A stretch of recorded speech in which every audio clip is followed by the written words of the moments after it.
All right, all right, all right. Hey, I am Dr. Alauna, and this is a special episode of Minding Your Amygdala, a Brain, Body, and Behavior podcast. Hey, y'all. Hey, guess what? It's Giving Tuesday.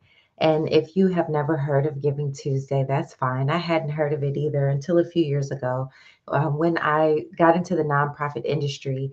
And Giving Tuesday is a day out of the year where we really focus on donating to the causes that are really important to us. So I've made several donations today, but I also am asking for your donation and support for my nonprofit, Dr. Alana Trauma Recovery Institute. And because I like to give things, we decided that we would release our new Trauma Toolbox, which is an ebook that you can receive with your donation. So when you donate, you'll receive your receipt and also a link for you to download the Trauma Toolbox.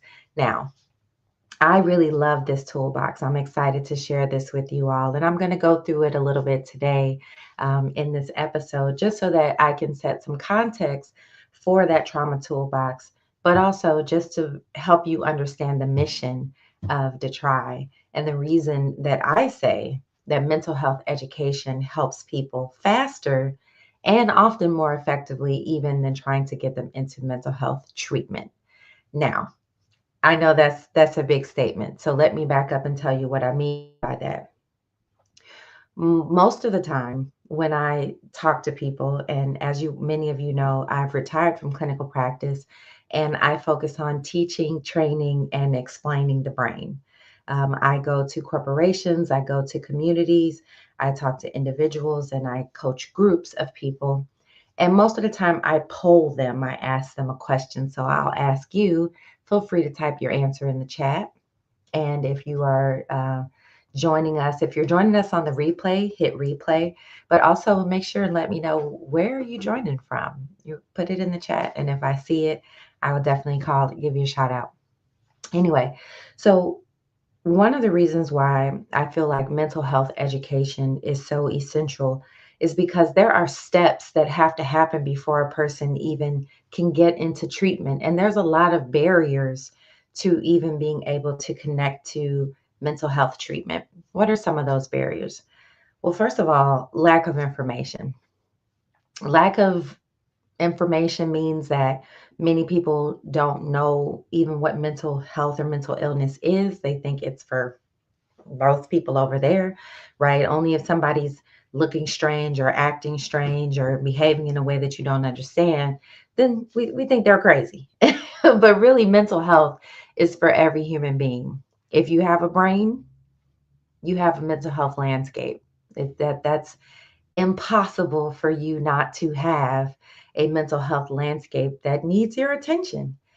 Unfortunately, we live in a society that gives us very little information about mental health. I ask a lot of people, think about how many years of school that you went through. And now think about, and you can tell me in the chat, how many hours of mental health education did you receive? Like how many formal hours of emotion content about emotions have you received? Most of the time, the answer is zero. And that's across the board. That doesn't matter if they're doctors or teachers, all types of, no matter what, we do not get enough actual information about our brain, how it produces our emotions, how our body creates invisible surges and urges that actively have us doing things.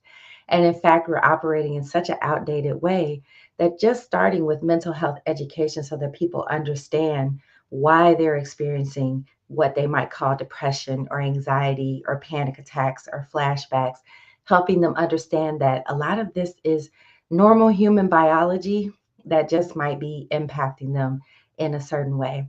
So, the reason that I designed this trauma toolbox is because a lot of times people say, Doc, there's so many things that are traumatic. There's so many ways that people get trauma.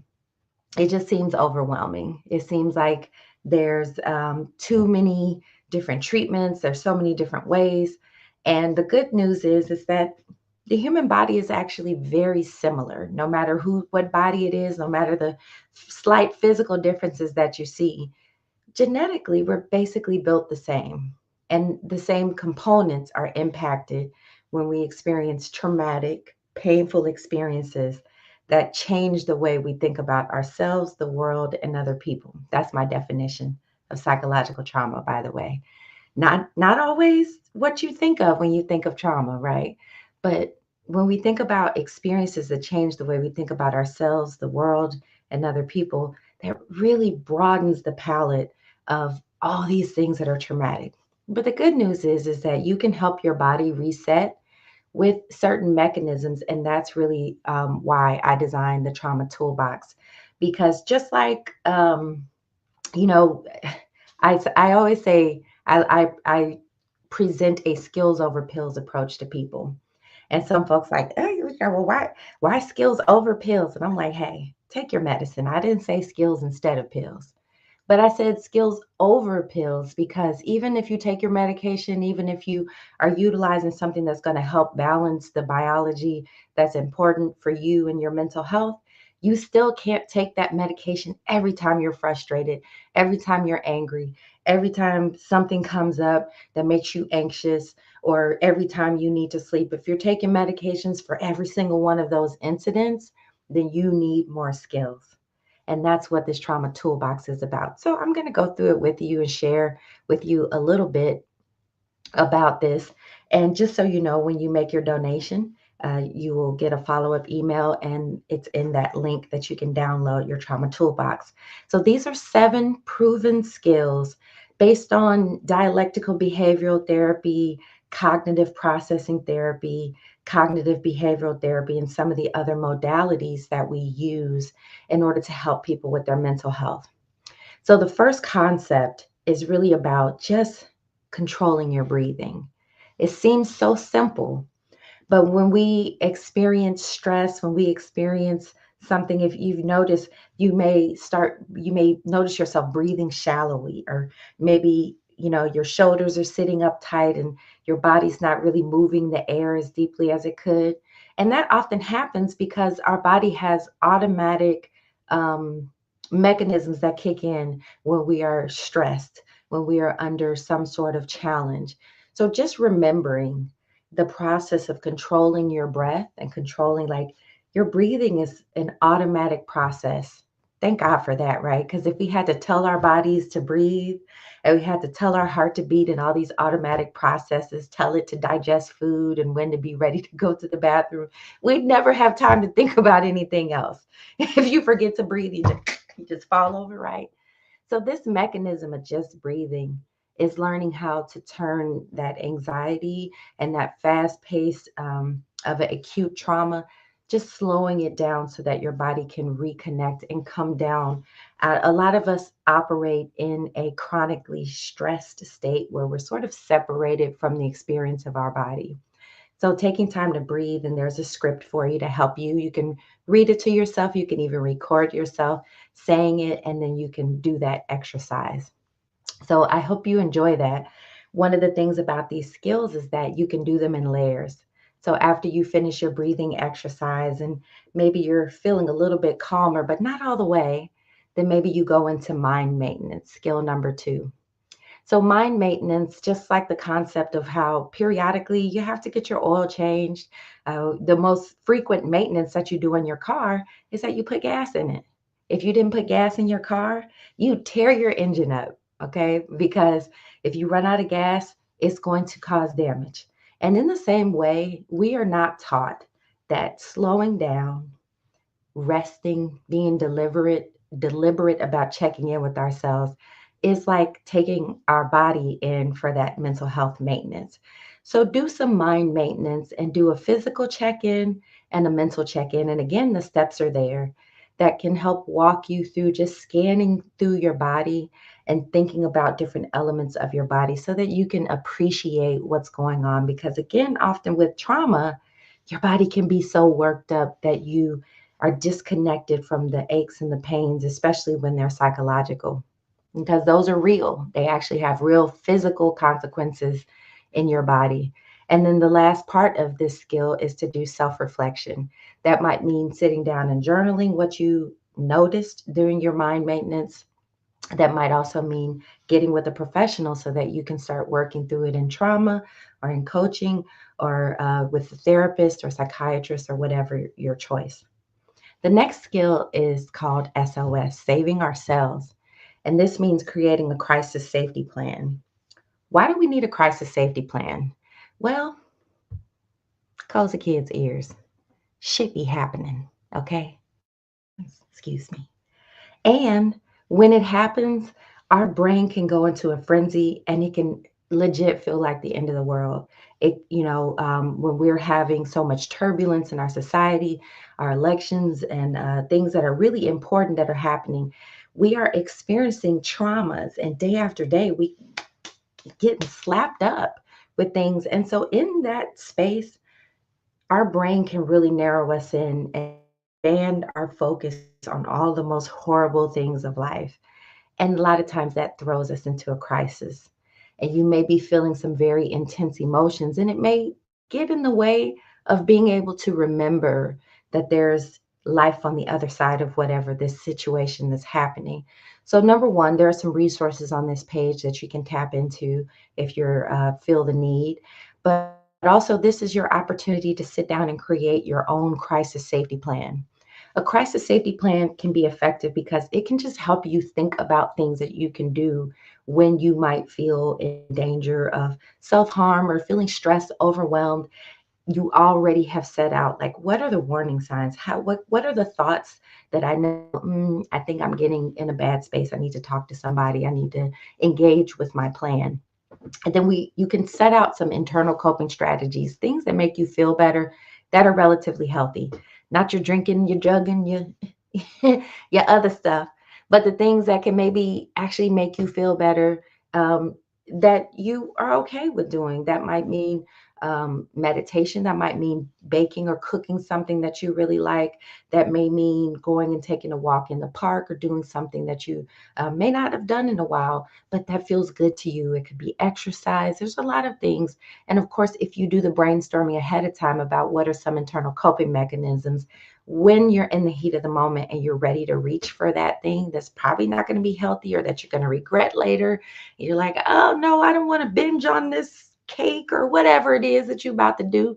You can look at your crisis safety plan and be like, oh yeah, that's right. Let me call my girlfriend. She knows that this, let me call her and tell her what's going on because she knows how to kind of help me think of other things.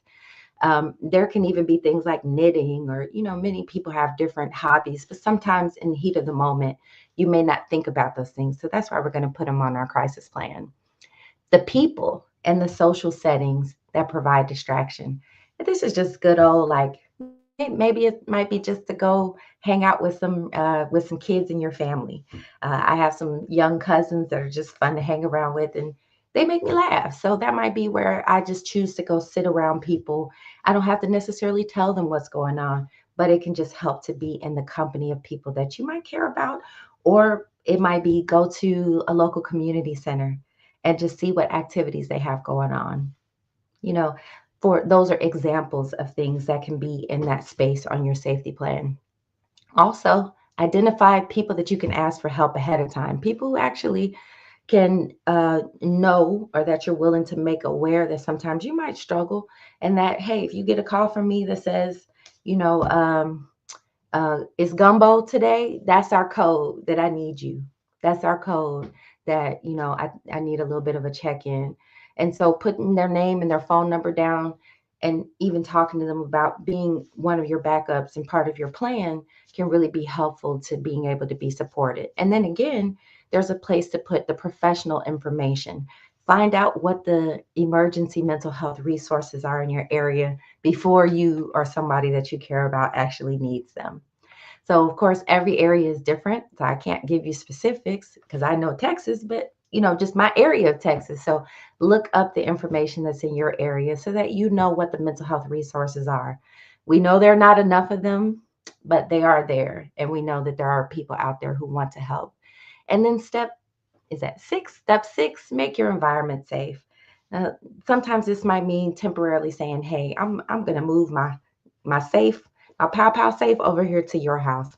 I'm going to take these sharp weapons. I'm going to take these particular, this alcohol or whatever that thing is that might be my particular vice. I'm going to get that out of the space that I'm in. So, and, get it back later when I'm in a different place. But this allows you to really think through what can be part of your plan. So again, these are proven tools that help people cope with psychological trauma, whether the trauma just happened or whether this is something chronic that happens over and over again, or whether it's something long time ago, but it keeps popping back on you. Skill number 4 is one of my favorites: ice holding for meltdowns. Now, of course, I'm not going to go through the whole thing with you because you can always make a donation, get the ebook, and have this at your disposal. But my favorite part about this ice holding for meltdowns is that it works every time people use it. I've never seen it not work. What medication do you know that you can take and it works every time? I don't know. But I know that anytime somebody that has had a panic attack, an anger attack, stress attack, feeling overwhelmed, and they're around me and they're like, I don't know what to do. I feel like let's go grab this ice and go through the process of holding that ice and engaging with it mindfully with all 5 of our senses, and allowing not only our brain to be redirected, but our thoughts, right? Our brain and our thoughts together. And the ice helps to physically short circuit the dump of chemicals and adrenaline and other things that get into your system when you're in a intense emotional state. I want to just point out that when we think of emotions, a lot of times people think about only crying and somebody, oh, boo hoo. No, emotions are present 100% of the time, all the time. Even when you don't think you have them, it's okay. You have an amygdala, they're there. That's why this podcast is called Minding Your Amygdala, because you have to understand this. If you don't understand it, you are not operating in objective reality. So, what does that mean? It means that even anger attacks our emotions. Think about that. Grief attacks our emotions. So, whenever you are feeling intense emotions and you need a big reset, holding ice is such an effective tool to help bring your body chemistry back in alignment. And then you can go back and revisit some of those other skills like the breathing exercise, the mind maintenance exercise. And next, we have skill number 5: jot a thought. Now, jotting a thought is basically journaling. This is a cute way of saying it, okay? But the point of journaling is really to connect your mind and your hand and getting it out of your body in a way that you can see it, you can go back and read it. And I know that we love our computers, we love our technology, but it is truly something about processing an experience with your hand, writing it out, letting yourself see your own thought processes on paper. And then often you can come back, you can reflect on what you wrote, but there's some prompts to help you get started with your journaling, just thinking about what may have happened in that experience. And a lot of times when we're thinking about a traumatic experience, our body can recreate the intensity of the emotions and the experience, but we have to remember it's not happening again in real time. But this is our body's way of helping to process and release some of those pent up energy and emotions that are trapped around that situation. Of course, I always recommend that you engage with professionals and have some support systems so that as you are doing these things, you're able to build your toolkit. But truly, journaling doesn't have to take long. A lot of times we put it off or we don't do it because like, oh, I don't have time to do it. I don't have time to journal. I'm gonna tell you what, if you really want to be healthy, you don't have time to not do these things. Most of these things can be done in less than 5 minutes if you wanted to. This entire thing could be in less than 30 minutes if you wanted to. It's really about using these tools over and over again to reset and be able to come back from those traumatic experiences. So, skill number 6 is called radical acceptance. Radical acceptance is basically getting yourself in is mode. You know what is mode is?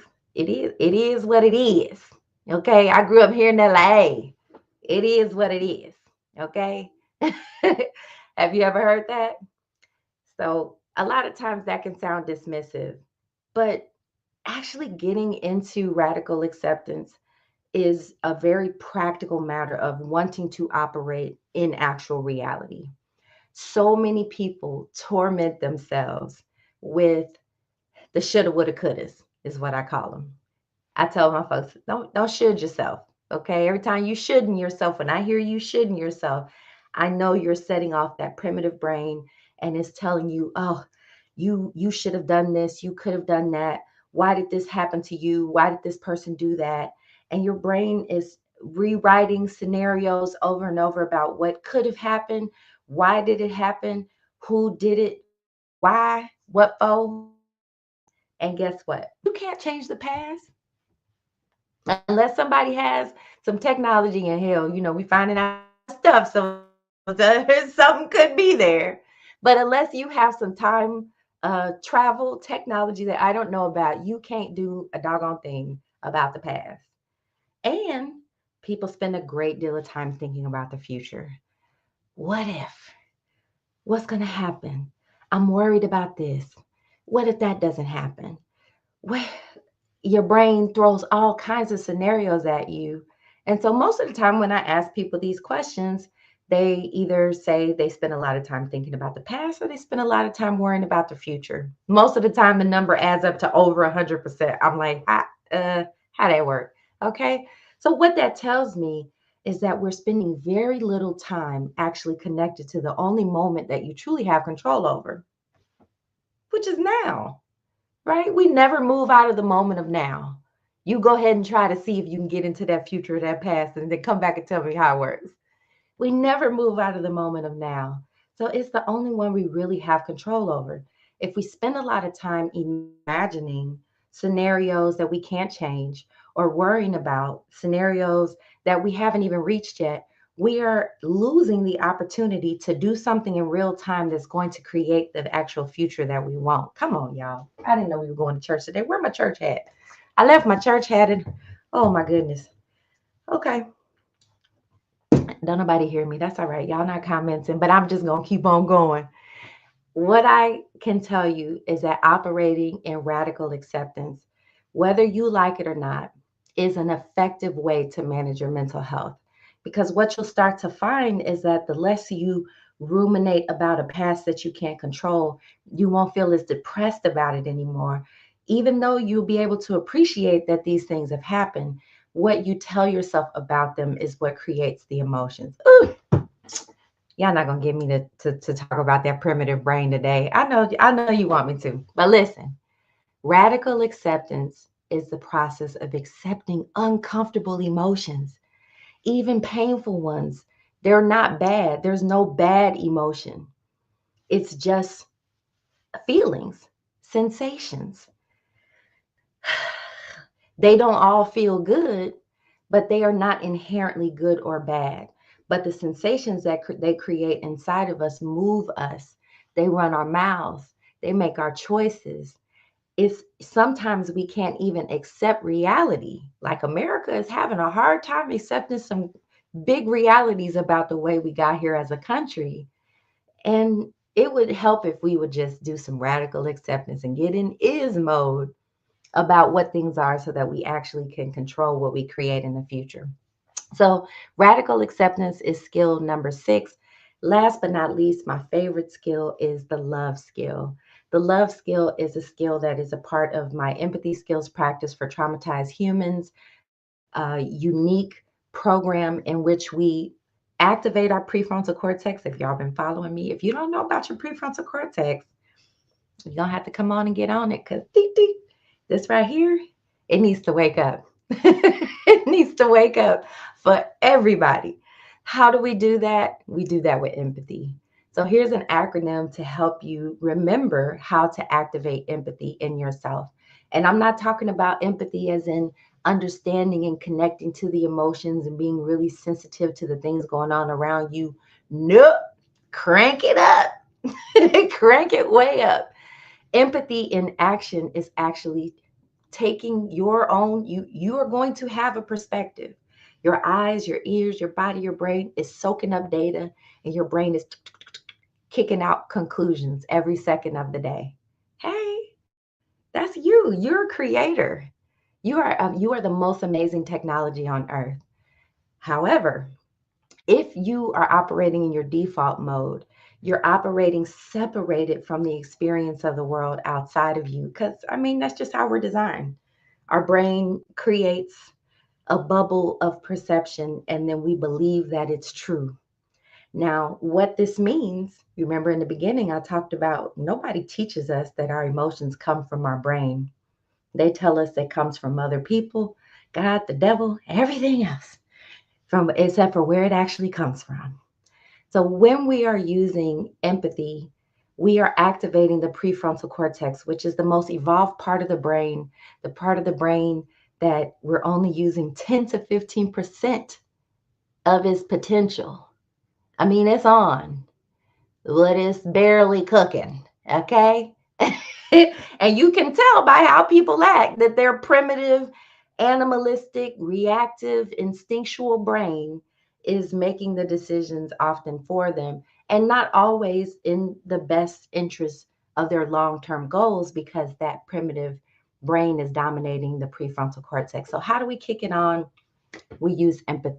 We get outside of our own version, our own bubble of perception, and we put ourselves in that other person's, not just their shoes, because then we might come in thinking that, well, my little 7.5s come over there and stick them in your nines. And I'm like, oh, well, you just need smaller shoes.